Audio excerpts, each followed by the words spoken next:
عليكم عاملين ايه رايكم بقى في المنظر الجبار ده؟ بجد شكل وطعم رهيب. انا مامة مودي ودي قناتي مطبخ مامة مودي. ما تنسوش اللايك والشير لو عجبكم الفيديو، واللي اول مره يشوفني يعمل اشتراك.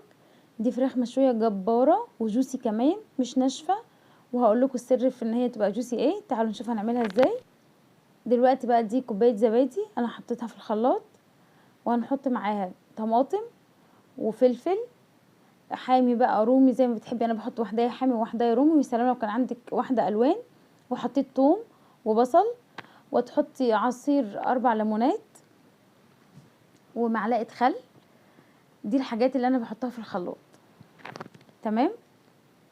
الخلطه دي بقى حلوه جدا. طبعا قبل الخلطه دي انتوا هتشوفوا دلوقتي انا عملت ايه في الفراخ. دي بقى التكايه بتاعتي انا ما عنديش اي صوصات.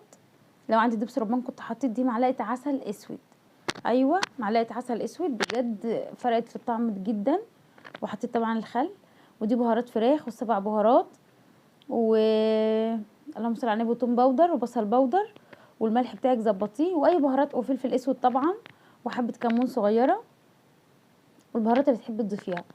تمام. طبعا ضربتهم في الخلاط كلهم كده زي ما انتم شايفين. تعالوا بقى دي بقى السر هنا. دي ميه النقع انا قولي لكم عليها قبل كده، نقع فيها الفراخ من بالليل. طبعا ورق لورا، دي كزبره وحصى وحبهان حصى، وتوم شرايح، ونص كوبايه سكر وربع كوبايه ملح على 2 لتر ميه. وبنقع فيها الفراخ ليله كامله، يعني نقعها من بالليل وده الصبح بقى. والصبح هتبل واشوي العصر. تمام. ممكن انتي تعملي العكس على حسب ما تحبي، يعني تقعدي طول النهار وتتبلي وتبيتي براحتك.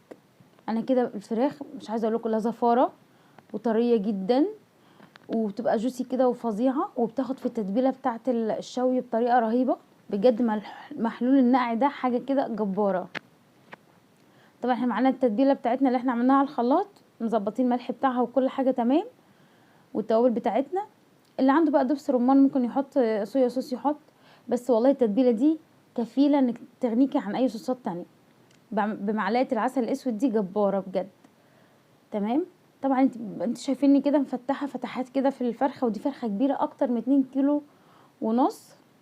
ايوه 2 كيلو ونص، وهتتشوي وهتبقى تحفه ودايبه.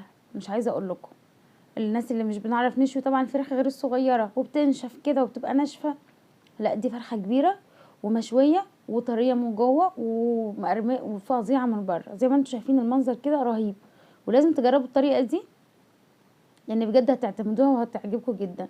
انا عندي طرق كتير للشوي وهعملها معاكم برضو، بس دي عجبتني جدا جدا يعني. تمام كده بقى انا خلاص تبلتها وهسيبها بقى في التلاجة لغايه تقريبا كده العصر. تمام. جيب اي حاجه بقى حابه تشوي فيها. انت ما عندكيش الشبكه دي وما عندكيش صينيه، شوفي انا عامله ايه في الصينيه بتاعتي. دي صينيه عاديه بس انا مبطناها بورق فويل علشان ما تتحرقش. والله شلت الفويل كده رميته، الصينيه ما كانتش محتاجه تتغسل، بطنتها فويل طبعا عشان الحاجات اللي هتنزل منها. وجبت عليها شبكه دي بتاعه التوستر، علشان الشبكه اللي هي بتاعه الشوي عندي طلعت طويله والفرن ما قفلش عليها. تمام. بدهنها كده زيت عشان الفراخ ما تلزقش فيها طبعا. بدهن الشبكه كده زيت. انت ممكن تجيبي صينيه تقطعي فيها شرايح بصل وتحطيها فيها، ممكن تحطي على شبكه الفرن عادي. كل الحاجات دي سهله، بس طبعا هتحطي على شبكه الفرن تحطي تحتها صينيه وبطنيها فويل زي ما انا عامله كده. تمام. بجد الخلطه كانت جباره وطعمها كان تحفه تحفه تحفه. كانت حلوه جدا وعجبت الولاد جدا. وانا كنت عامله تتبيله كبيره كتير، يعني كنت عاملاها دوبل يعني، فشلت منها في الفريزر علشان اتبل بيها حاجه تانية. طبعا التتبيله دي هتنفعني جدا. انا هتبل معاكم حاجات لرمضان. طبعا رمضان هيجي في وقت الدراسه، فهتبل فراخ واشيلها في الفريزر معاكم، وهتبل بانيه، هتبل حاجات كتيره. كل سنه وانتم طيبين، خلاص رمضان على الابواب. علشان بس ايه، طبعا هيبقى اليوم ما فيش.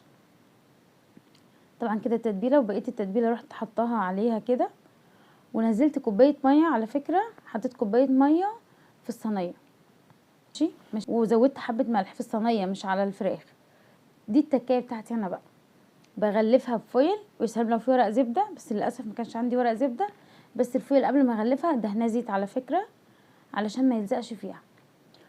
دخلتها الفرن على فكره بالورق الفويل لغايه ما بدات تستوي. رحت شايله الفويل وسبتها بتاع نص ساعه كده على الشبكة كده من غير ما اولع شواية في الفرن، والله من غير شواية.